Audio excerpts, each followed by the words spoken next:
Olá, Eduardo. Olá, tudo bem? Como é que Tudo estamos? contigo? Tudo bem. Estamos aqui para desenvolver o nosso tema, né? Um cenário muito interessante até, né? Antigo Seminário Jesuíta de Parissi Novo. Exato, uma casa muito especial para toda a nossa região. O que eu vejo de interessante também no tema e nesse lugar aqui é a presença dos jesuítas no Vale do Caí, né? Em Perfeito. Montenegro, São Sebastião do Caí, São José do Hortêncio, Salvador do Sul. Em toda a região eles se movimentaram ou estiveram presentes ou visitavam as famílias, faziam o seu trabalho missionário, né? Foram os pioneiros em praticamente todas as paróquias do Vale do Caí, né? As mais antigas, eles passaram praticamente por 100% delas. Certo. E aí, em algum momento, a primeira sede foi em Montenegro, em 1871, mas em algum momento ali no final do século XIX, eles resolveram deixar a paróquia de Montenegro e criaram o seminário aqui, né? Isso também, essa movimentação dentro do vale que é interessante, né, de nós abordarmos nesse programa. Perfeito. Hoje nesse programa a gente vai tentar desvendar algumas coisas que a gente sabe, que a gente pesquisou, para trazer aqueles que nos acompanham no programa de hoje, neste episódio, então. E nesse programa também nós podemos abordar a questão do coração do Beato Roque, né? Exato, que passou por esta região e que foi muito, muito comentado na época. Na época, a peregrinação e as multidões que atraíram foi uma coisa assim estupenda, né?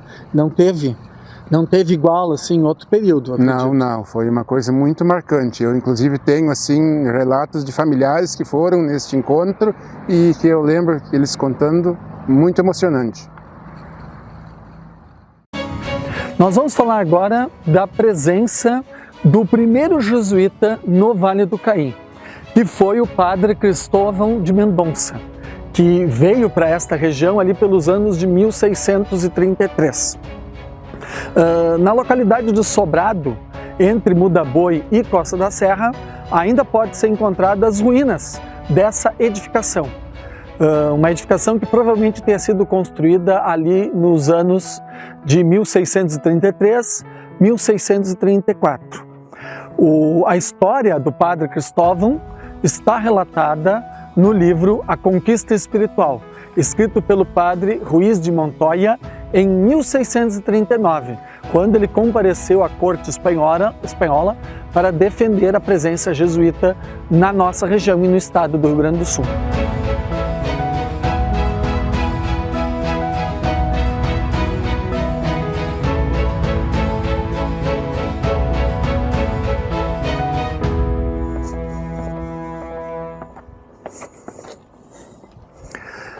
Na região de Montenegro e do Vale do Caí, nós temos inúmeras lendas contando a respeito de tesouros deixados pelos jesuítas.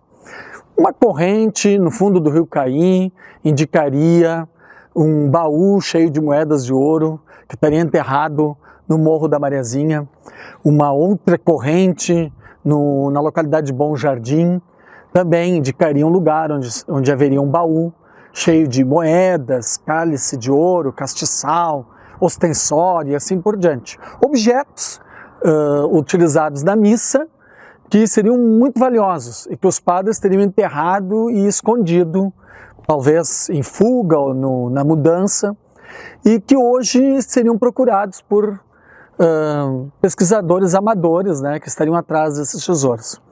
Nós devemos nos lembrar que quando houve a primeira ocupação jesuíta na nossa região, na primeira metade do século XVII, esses jesuítas eles vinham para a selva para trabalhar com índios, e índios que nunca tinham visto um homem branco. Então o que eles traziam, que era importante trazer para o meio da mata, né? Em primeiro lugar, sal, para colocar na comida. Em segundo lugar, pólvora, para utilizar nas armas ou até mesmo para assustar animais ou os próprios indígenas. E em terceiro lugar, alguma bebida com álcool, cachaça, aguardente, um vinho de gradação alcoólica maior, Porque eles poderiam chegar num lugar, não ter tempo de ferver a água, e aí então eles misturavam a água com esta bebida alcoólica de graduação alcoólica maior, para poder eliminar vírus e bactérias que tivessem ali, para fazer tornar a água potável, né? Transformar a água em água potável. Então esses eram os grandes tesouros. Dificilmente eles carregariam no meio do mato a grandes distâncias objetos muito pesados feitos de metal, a não ser que fossem facas, machados, espadas, objetos que eles pudessem usar para o trabalho ou para se defender de alguma ameaça que eles viessem a sofrer. Então a gente precisa trabalhar essas ilusões, essas fantasias que são criadas em cima disso. Posteriormente, no século XVIII, XIX, realmente a ordem dos jesuítas se tornou muito poderosa e muito rica. E aí sim passou a ter esses objetos dentro dos seus inventários. Sobre esse assunto de tesouros deixados pelos jesuítas, os nossos colegas do Alto Uruguai gravaram um especial sobre o assunto. Será mesmo que os jesuítas escondiam tesouros por onde eles passavam?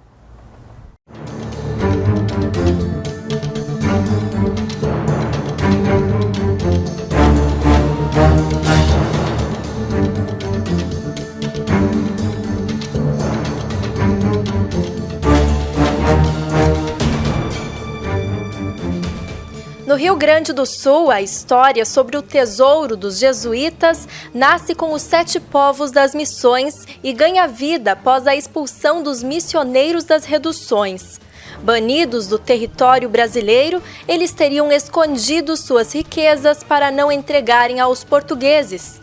O suposto mapa de um destes tesouros foi encontrado no Museu Farroupilha, em Piratini, e foi tema do jornal Zero Hora de 26 de maio de 1994.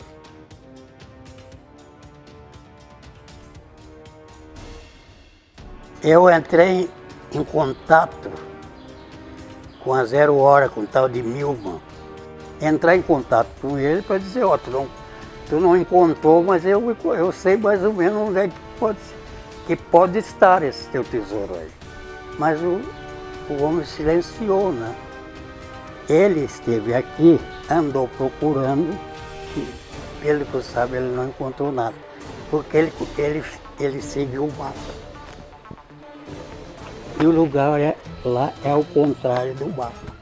Diz a lenda, as histórias que contam aí, que geralmente eles faziam esses mapas, mas eles têm que interpretar ao contrário. Então eles procuravam os lugares mais assim acidentados que tinha, que eles calculavam de certo que nunca ia passar uma pessoa aí. Mas alguma coisa eles deixavam, algum sinal para eles. E os jesuítas e os portugueses, o que levaram de ouro desse Brasil aí, não dá para fazer ideia. Então diz que quando a pessoa achar um tesouro desse aí tem, eu não sei como é que é, mas tem um batismo para fazer, para não acontecer nada com a pessoa, né? Os jesuítas, quando guardaram esses troços, eles guardavam sempre num lugar que não apagasse, entendeu? Um lugar esquisito, um lugar diferente, né? Porque não apagasse, né? E eles foram embora, aqueles que escaparam, porque a maioria morreu, né? Que veio os portugueses aqui para acabar com eles, né? E aí então, aqueles que escaparam foram lá e fizeram os roteiros, marcavam para eles virem depois tirar. Os jesuítas, quando faziam esses inteiros, um guardado, eles faziam uma recomendação para poder tirar, tu tinha que levar um certo objeto para tirar.